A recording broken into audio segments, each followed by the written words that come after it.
ಎಲ್ಲರಿಗೂ ನಮಸ್ಕಾರ. ಕರ್ನಾಟಕದ ಪೊಲೀಸ್ ಇಲಾಖೆಯಲ್ಲಿ ಮುಂಬರುವಂತಹ ನೇಮಕಾತಿಗಳಿಗಾಗಿ ಕಾಯ್ತಾ ಇರುವಂತಹ ಅಭ್ಯರ್ಥಿಗಳಿಗೆ ಸಂಬಂಧಿಸಿದಂತೆ ಇದೀಗ ಪೊಲೀಸ್ ಇಲಾಖೆಯ ಕಡೆಯಿಂದ ಸಿವಿಲ್ ಪೊಲೀಸ್ ಕಾನ್ಸ್ಟೇಬಲ್ ಹುದ್ದೆಗಳ ನೇಮಕಾತಿಗೆ ಸಂಬಂಧಿಸಿದಂತೆ ಒಂದು ಪ್ರಮುಖ ಮಾಹಿತಿಯನ್ನು ಬಿಡುಗಡೆ ಮಾಡಿದ್ದಾರೆ. ಅದೇನೆಂದ್ರೆ, ನೀವು ಸ್ಕ್ರೀನ್ ಮೇಲೆ ಕಾಣ್ತಾ ಇರೋ ಹಾಗೆ ಇದು ಪೊಲೀಸ್ ಇಲಾಖೆಯ ಕಡೆಯಿಂದ ಸಿಕ್ಕಿರುವಂತಹ ಇಂಟರ್ನಲ್ ನೋಟಿಸ್ ಮಾಹಿತಿಯಾಗಿರ್ತದೆ. ಈ ನೋಟಿಸ್ನಲ್ಲಿ ಸಿವಿಲ್ ಪೊಲೀಸ್ ಕಾನ್ಸ್ಟೇಬಲ್ ಹುದ್ದೆಯ ನೇಮಕಾತಿಯಲ್ಲಿ ಘಟಕವಾರು ಹಂಚಿಕೆಯಾಗಿರುವಂತಹ ಹುದ್ದೆಗಳ ಮಾಹಿತಿಯನ್ನು ನೀಡಲಾಗಿದೆ.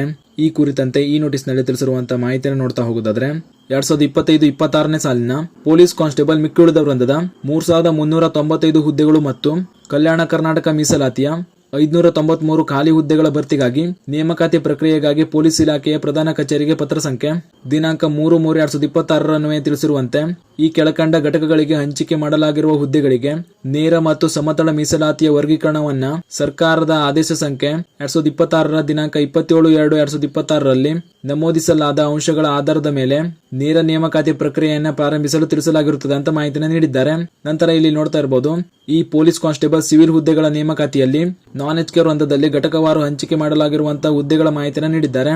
ನೀವು ಅರ್ಜಿ ಸಲ್ಲಿಸಲು ಬಯಸುವಂತಹ ಘಟಕದಲ್ಲಿ ಎಷ್ಟು ಹುದ್ದೆಗಳು ಖಾಲಿ ಇವೆ ಅಂತ ನೋಡ್ಕೊಳ್ಳಿ. ನಂತರ ಇದು ಸಿವಿಲ್ ಪೊಲೀಸ್ ಕಾನ್ಸ್ಟೇಬಲ್ ಹುದ್ದೆಯಲ್ಲಿ ಕಲ್ಯಾಣ ಕರ್ನಾಟಕ ವೃಂದದಲ್ಲಿ ಘಟಕವಾರು ಹಂಚಿಕೆ ಮಾಡಿರುವಂತಹ ಹುದ್ದೆಗಳ ಮಾಹಿತಿಯಾಗಿರ್ತದೆ. ಇಲ್ಲಿ ಕೂಡ ಯಾವ ಘಟಕದಲ್ಲಿ ಎಷ್ಟು ಹುದ್ದೆಗಳನ್ನ ವರ್ಗೀಕರಣ ಮಾಡಿದ್ದಾರೆ ಅಂತ ನೋಡ್ಕೊಳ್ಳಿ. ಈ ಸಿವಿಲ್ ಪೊಲೀಸ್ ಕಾನ್ಸ್ಟೇಬಲ್ ಹುದ್ದೆಗಳಿಗೆ ಆದಷ್ಟು ಬೇಗ ನೇಮಕಾತಿ ಅಧಿಸೂಚನೆ ಕೂಡ ಬಿಡುಗಡೆ ಮಾಡಲಾಗ್ತದೆ. ಈ ನೇಮಕಾತಿಗೆ ಸಂಬಂಧಿಸಿದಂತೆ ಮುಂಬರುವಂತಹ ಮಾಹಿತಿಗಳಿಗಾಗಿ ನಮ್ಮ ಚಾನೆಲ್ ನ ಸಬ್ಸ್ಕ್ರೈಬ್ ಮಾಡ್ಕೊಳ್ಳಿ. ಹಾಗೂ ಪೊಲೀಸ್ ಇಲಾಖೆಯ ನೇಮಕಾತಿಗಾಗಿ ಕಾಯ್ತಾ ಇರುವಂತಹ ನಿಮ್ಮ ಸ್ನೇಹಿತರು ಕೂಡ ಈ ಮಾಹಿತಿಯನ್ನು ಶೇರ್ ಮಾಡಿ ಅಂತ ಹೇಳ್ತಾ ಈ ವಿಡಿಯೋನ ಇಲ್ಲಿಗೆ ಮುಗಿಸ್ತಾ ಇದ್ದೀನಿ. ಧನ್ಯವಾದಗಳು.